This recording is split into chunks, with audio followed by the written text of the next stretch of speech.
CBS Atlanta News presents Public Affairs on Peach.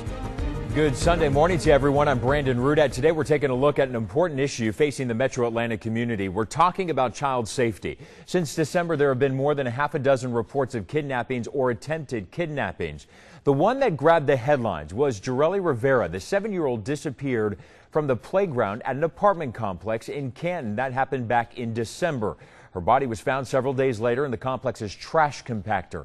A maintenance worker at the complex was arrested and pleaded guilty to kidnapping and killing her. He later hung himself inside of a prison cell.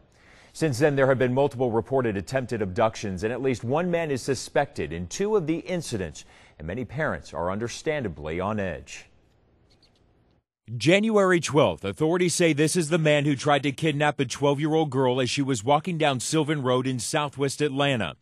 The upside-down heart mark on the suspect's forehead is fairly memorable. I think his exact words were, "Get in this car or I'm going to beat you." The middle schooler used her cell phone to call 911.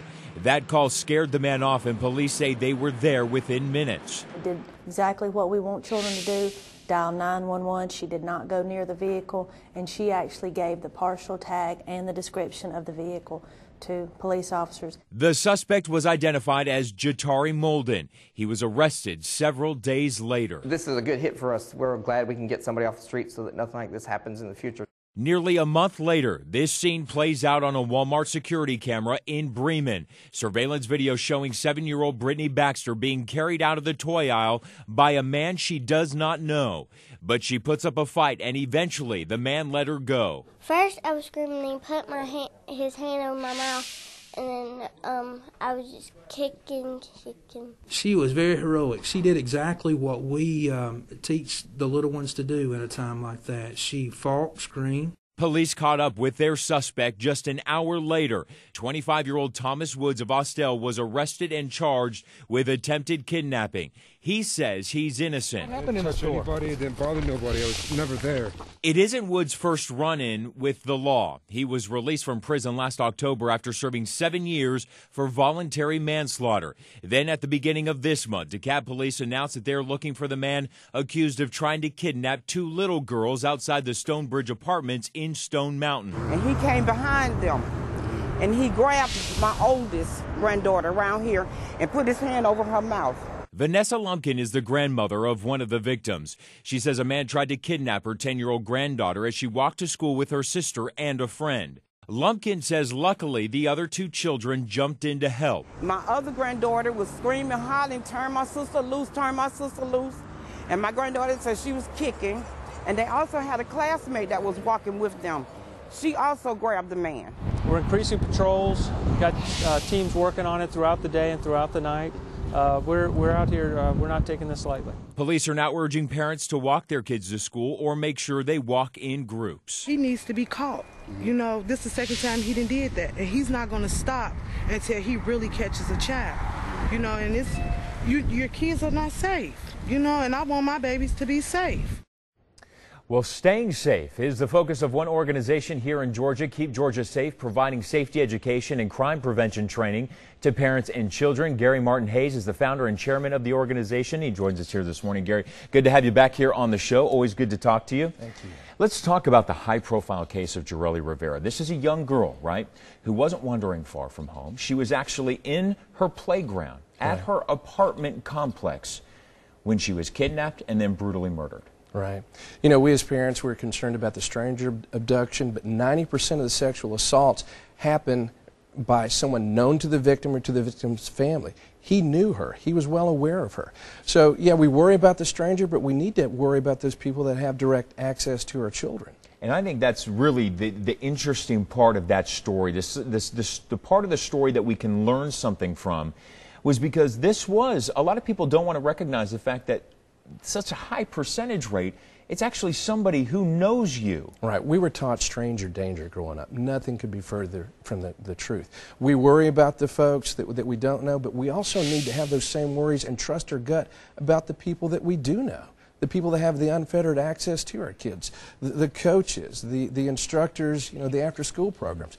We need to make sure that we know more about those people than we do, you know, the strangers that have access to our kids. I know, and we're talking about, and while it may be a low percentage, but then we saw that young girl, Brittany Baxter, sitting there at a toy aisle, right, in a store, and we are watching a total stranger run up and actually carry this girl out, and she's fighting and she's kicking and she's screaming, but it is shocking to see that a total stranger would just go and randomly kidnap a girl. Very, very brazen. And we as parents think, you know, it's that lost puppy trick that these predators are trying to use. You know, hey, I lost my puppy. Can you help me find it? That only happens 15% of the time. 85% of the time, they're grabbing that kid, saying, come with me. Most kids freeze with fear. That young girl didn't. She fought back, which is something we need to teach our kids to do. Well, Gary, what do you tell a mom who's watching the show and she's watching this case of Jerrelly Rivera? They've got a playground inside of an apartment complex.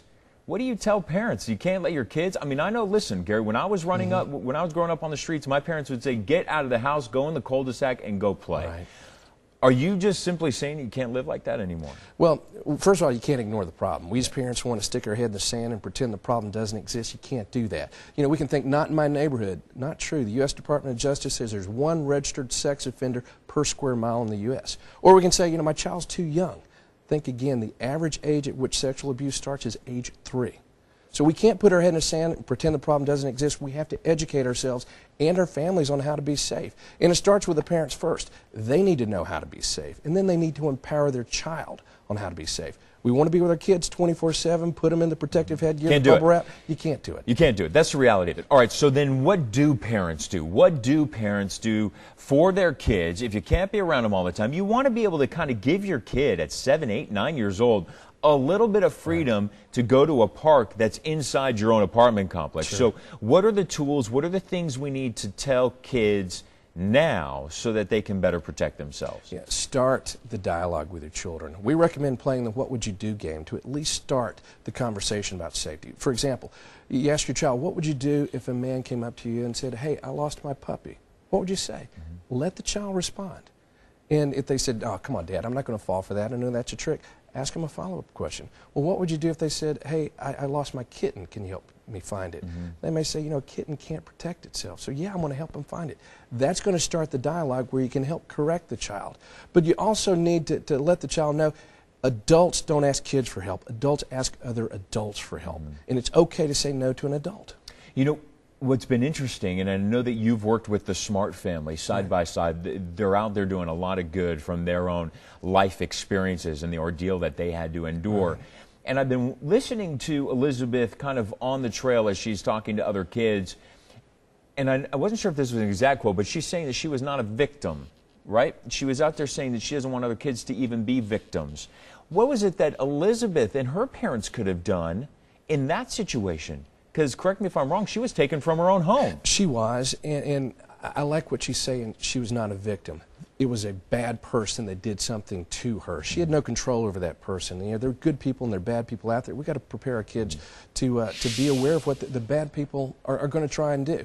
The way we protect our kids, in my opinion, is send them through a course called RAD Kids.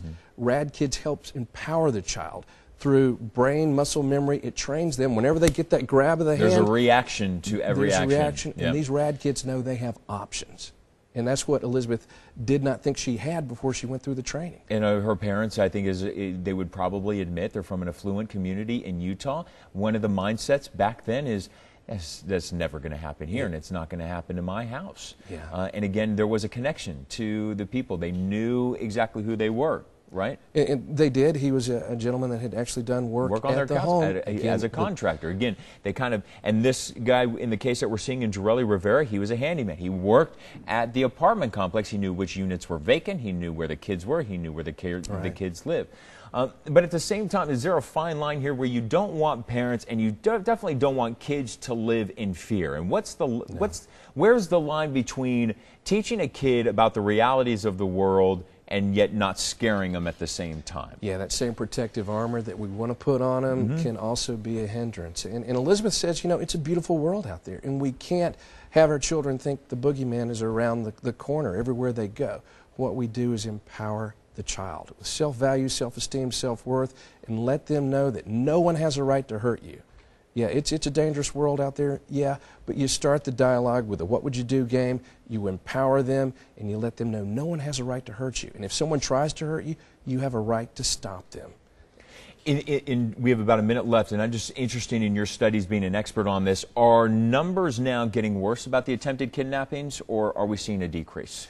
I think they are getting a little worse. You know, the prevalence of child pornography out there is so much greater than it was before. It is fueling the fire. And one important point I'd love to stress to parents again on how you protect your children.